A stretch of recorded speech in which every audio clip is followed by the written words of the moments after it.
Good evening friends. এই দেখো বিকেলবেলার মৌসুমটা কত সুন্দর হয়ে উঠেছে। এই দেখো গাছে ফুলও ফুটেছে, খুব সুন্দর লাগছে। আপনাদের কীরকম লাগে কমেন্ট করে জানাবেন।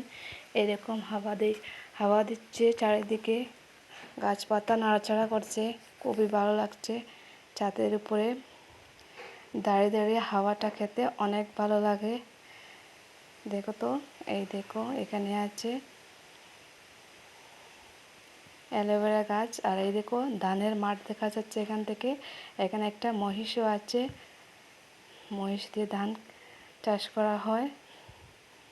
তো এই দেখো ছাদের উপরে পুঁই শাকও উঠেছে, দেখতে পাচ্ছ একটা পুঁই শাক লাগানো হয়েছে।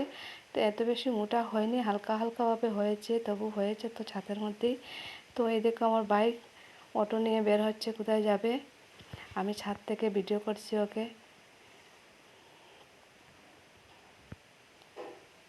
এই দেখো চলে গেল। কীরকম মৌসুমটা লাগছে দেখো, কমেন্ট করে জানাবেন।